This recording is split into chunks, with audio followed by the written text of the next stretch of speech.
Hey guys, if you like to party and the stock block is what you're trying to go fast on, we have a new brand for you here, Stock Block the World. Go to the link in the video and support us. It should eventually lead to t-shirts, hoodies, and other apparel. What's up guys, this is Nigel from Small Time Small Tire. Today we are installing a set of these awesome upper and lower torque boxes from Merillat Racing, Marty Merillat to be exact. These things are a work of art, which everything that I've seen from him has just been top notch. And if you are a fabricator, it certainly makes you aspire to be better yourself. But the purpose of these is to replace these dinky pieces here from Ford.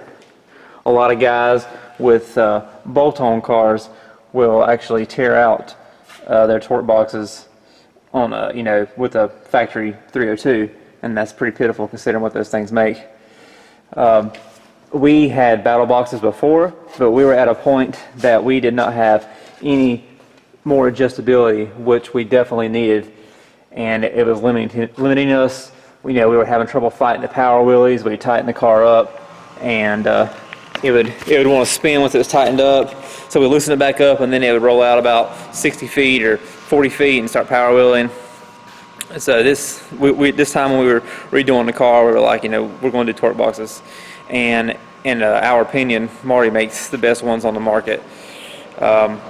So all that aside, it's time to get to the fun part. We got to drill out some spot welds, do some cutting, and let's make this happen.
Alright guys, as you can tell, we got the factory ones out. It's a pretty messy job. It took about a little over an hour, which isn't terrible, but there's also two of us doing this. We still have to go and remove this area right here next. That way it'll actually fit the upper torque box area to where it's supposed to go. So a bit more grinding and cutting to go.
Alright, so as you guys can tell, we should be ready to put the torque boxes in there. Obviously, it's kind of a press fit, but you see these indentions right here. They will line up with some pieces on the boxes that I'll show you in a minute. Let me walk on over here. There we go. So the piece that is pointed at will line up with this right here on both sides. And of course, you can tell it's got a taper to it and everything else. So Marty did a really good job at making sure this will fit your Fox body chassis, assuming it's not already twisted too far up. Fun fact, guys, according to our super accurate measuring process, the upper torque boxes weigh exactly the same amount as what we cut out. So the lower ones are definitely going to be heavier, but it's just a little bit of info for anyone curious.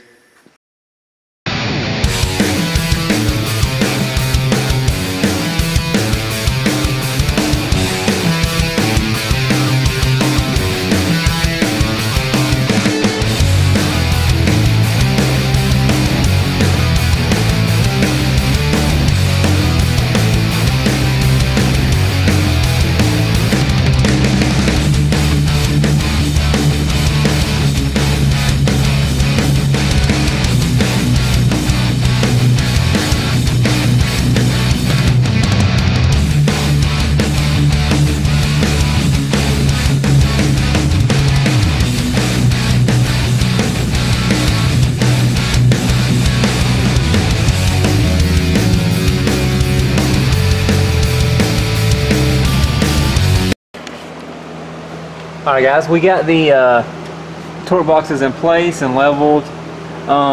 You see we had to do some wrenching to make them fit flush with the inner frame rails, but it's not surprising. You know, I highly doubt these cars were built with the greatest level of consistency.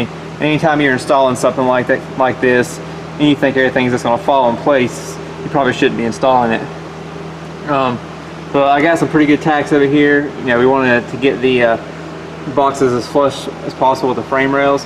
That way we get ensure the strongest possible weld, which is important when you have a piece like this that's going to handle so much load. Obviously there's an area behind there that you can't reach, but we do plan to remove the floor on this application so we can do a full weld once we get that far. But yeah, so that's what we'll do now, is step back and just start welding.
Guys, got the upper torque boxes welded in. I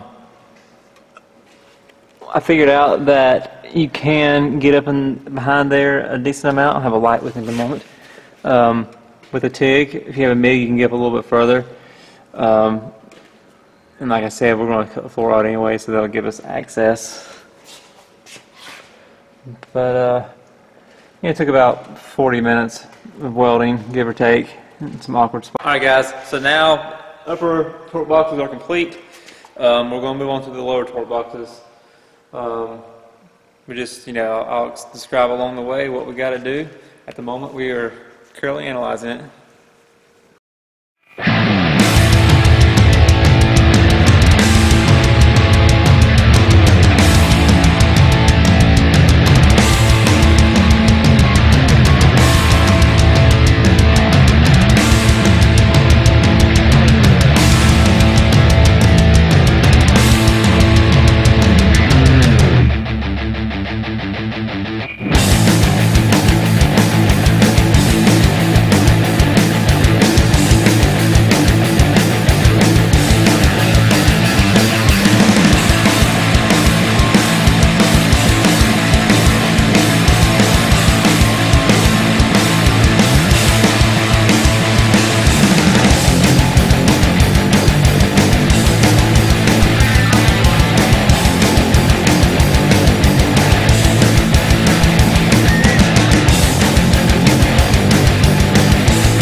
Alright guys, so we finally got the first lower torque box out.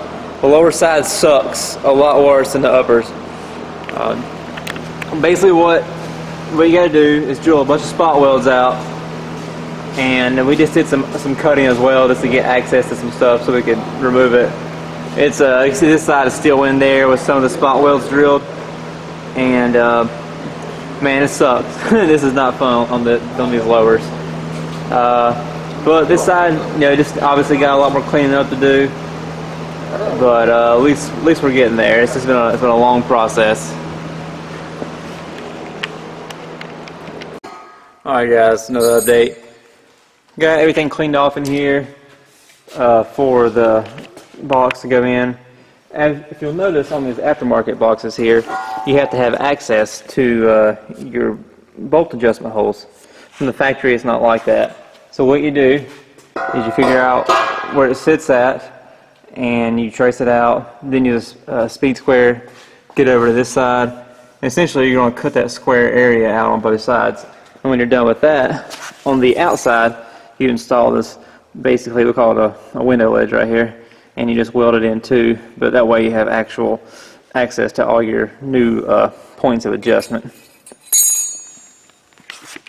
Alright guys, after hours of cutting the lower torque boxes out, we're finally ready to get them in place and take some measurements and start welding. The lowers suck. Don't anybody tell you different. The secret we've learned by doing this is, drill the accessible spot welds and then just take a Sawzall and butcher them. Obviously you don't want to damage your frame or any of your mounting points where your new torque boxes are going to go, but just don't try to preserve them. Just chop them all to hell and get them out of there. So anyways, John's got the other box here, and if you're curious how you line it up, you see this mark right there. It's going to go right here where it starts tapering. Yeah, you see where the taper is? John's a little bit modified where he had some kind of frame thing at one point. I don't remember what it was. It was done for these. Oh, okay, okay. Where cut out for the connectors. But basically ours happens to have a cut right there already, but you want to line that up in that area, and then of course just take measurements to make sure both boxes are even. But that's where we're at now, and we can get back to the fun stuff finally.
Alright guys, we are finally done with this torque box install, and it is a task.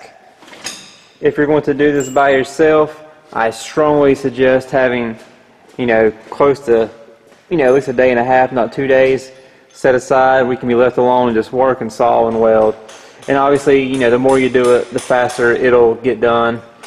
The last part we did was we put these little outside plates on for the bolt holes that come through. Marty just does that, so you just don't have like a nasty hole there. Just, sometimes it's the little details that help separate somebody else's parts from another. But you can MIG weld this in as well. My MIG welder is a piece of crap, so I use it as little as possible. So I just TIG'd everything, and now it hurt. But so definitely an awesome product. And like I said, it's a tedious install. You want to have an assortment of tools from spot weld removers, drill bits, step bits, sawzalls, sanders, grinding discs. It takes quite an assortment to do it, and some time. Just keep that in mind whenever you plan to do something like this. But I definitely say, John especially spent a ton of time researching about torque boxes before we ordered these, and no matter what, we were pretty dead set on getting Marty's. So I'm glad we got them. Looking forward to the extra adjustability we'll have now with the suspension as well, because I think that'll definitely help us solve some issues. But thanks again, guys. Make sure you like, share, and subscribe.